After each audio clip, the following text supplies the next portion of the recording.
¿Qué tal? Espero se encuentren bien. En esta ocasión vamos a hablar de un amplificador operacional que en su acotación se conoce como OP-Amp. ¿Cómo son? Básicamente los amplificadores operacionales. De inicio es importante especificar que estos ya son circuitos integrados, ya no son dispositivos discretos como son el transistor o el diodo. Y aquí en las imágenes podemos ver el ejemplo de algunos de ellos, que para algunas matrículas, como podemos observar, son encapsulados que poseen 8 terminales. El simple esquemático que tienen los podemos ver en la parte de arriba. Podemos ver que en la configuración básica tienen una salida y tienen dos entradas, a la que se le conoce como inversora, con el signo negativo, y la no inversora con el signo positivo.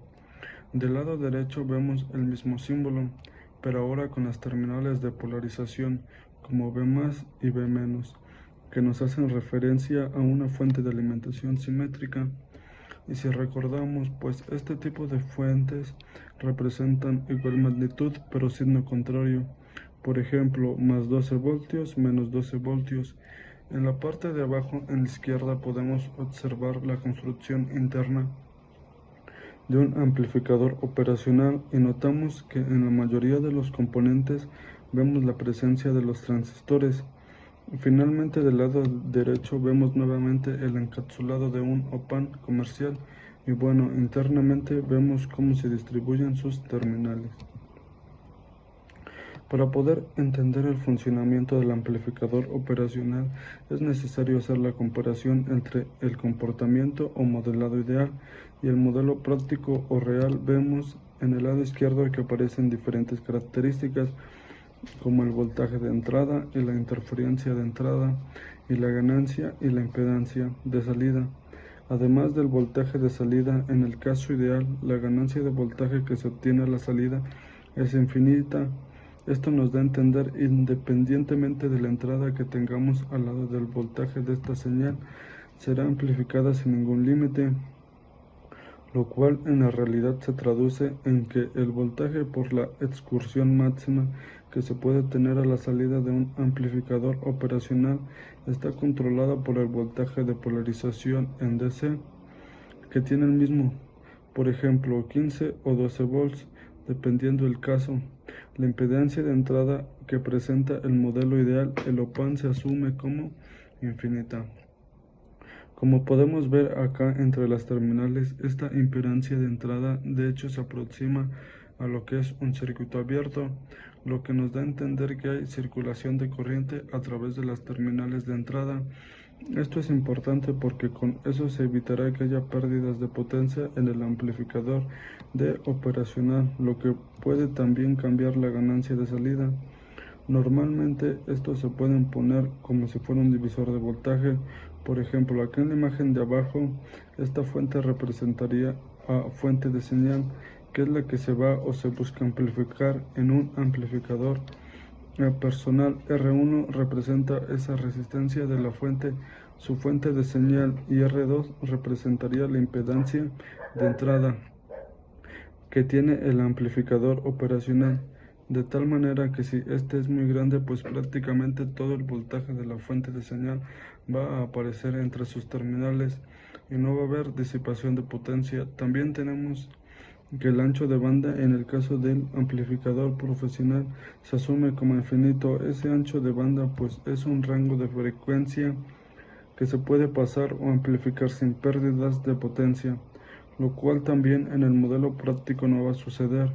Y finalmente, el otro parámetro que se considera como en la otra característica es la impedancia de salida, que se asume como cero. Quiere decir que independientemente de la corriente que demande o que consume una carga, el voltaje de salida no se va a ver afectado, y nuevamente se puede hablar como un divisor de voltaje.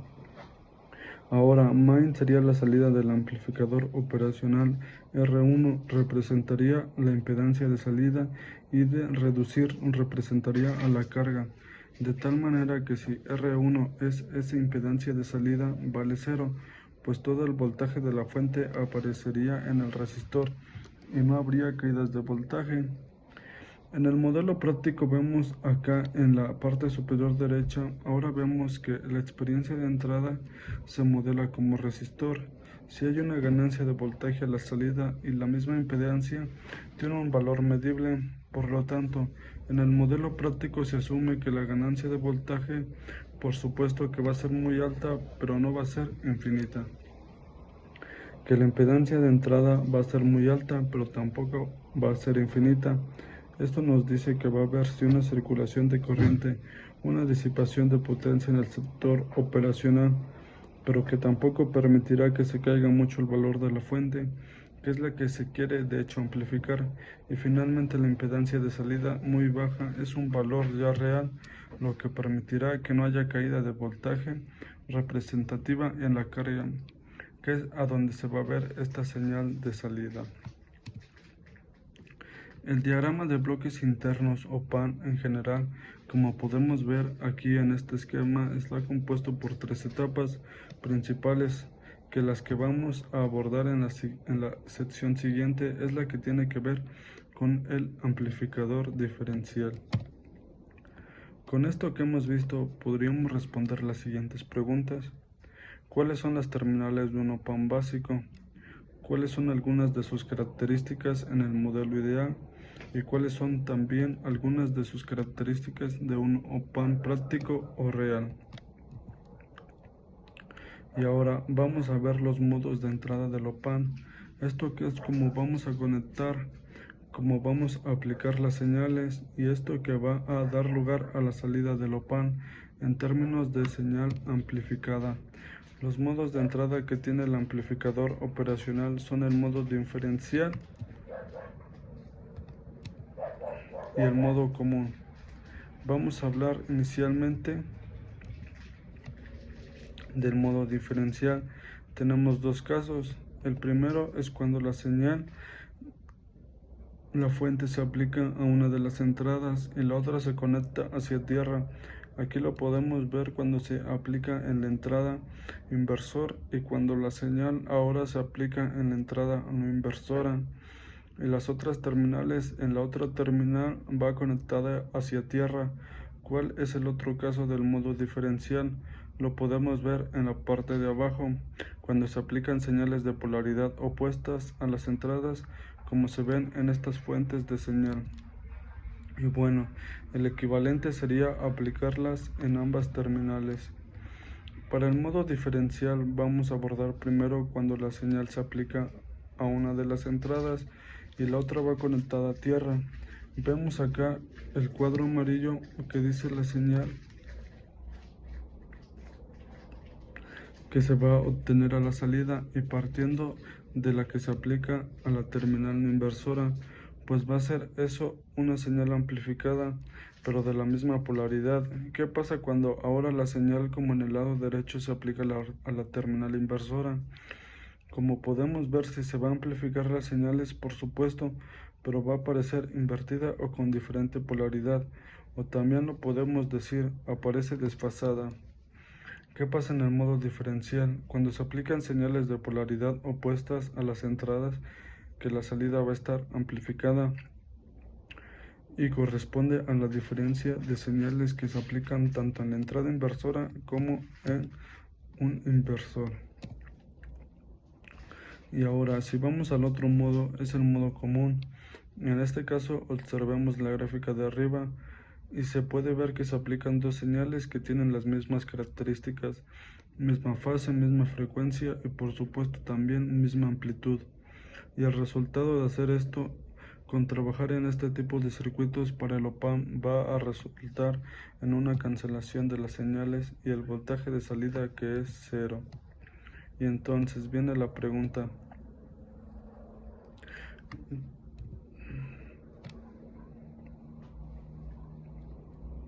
¿para qué ingreso señales al amplificador operacional si no se va a amplificar y al final la terminal o la salida va a ser igual a cero?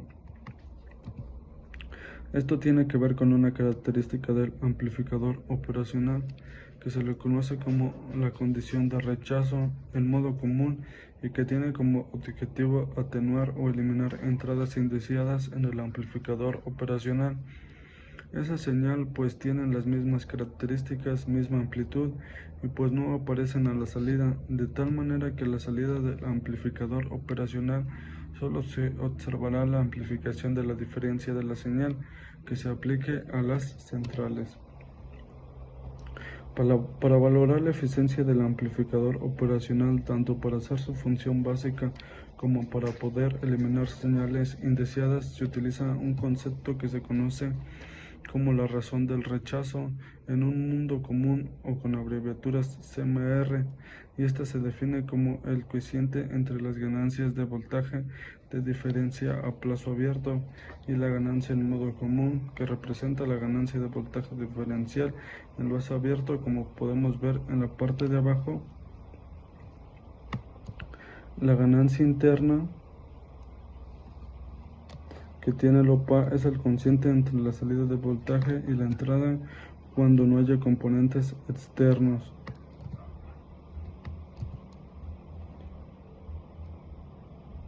Entonces, cuando la ganancia de voltaje diferencia en enlace abierto es muy grande en comparación al es el modo. Con esto vamos, normalmente se tiene, pero entre más grande sea la razón de rechazo, el modo común saldrá de una mejor eficiencia en la amplificación del OPAN y obviamente la eliminación de señales no deseadas. También esa razón del rechazo de modo común se presenta a través del uso de los decibeles y la expresión cambia, y de esta forma es segundo logaritmo multiplicado por el cociente de las cantidades antes mencionadas. Y vamos a poner un ejemplo. Aquí tenemos en este caso dos señales de las mismas características de rechazo en modo común y va a tratar de atenuar esas dos señales indeseadas, y es el ejemplo calcular la SMRS de un OPAN con una ganancia de lazo abierto de 100.000 y una ganancia en modo común de 4.000. De tal manera que hacemos la cuenta, dividimos ambas cantidades y nos da que la razón de rechazo en modo común es de 250.000, una cantidad, la dimensión, y en decibeles, como ya lo hemos expresado, pues este valor se va a los 108. ¿Cuál es la excursión máxima de voltaje que tiene el amplificador operacional? Luego mencionado casi al principio, está limitada, como se ve acá en la estrella, por el valor de la fuente. El voltaje salida pico a pico no puede ser mayor al voltaje de la fuente. De manera general se puede encontrar una relación que entre mayor sea el valor de la resistencia de carga, el voltaje de salida también va a ser más grande. ¿A qué nos referimos? Por ejemplo, si con una resistencia de 2 kilos para una fuente simétrica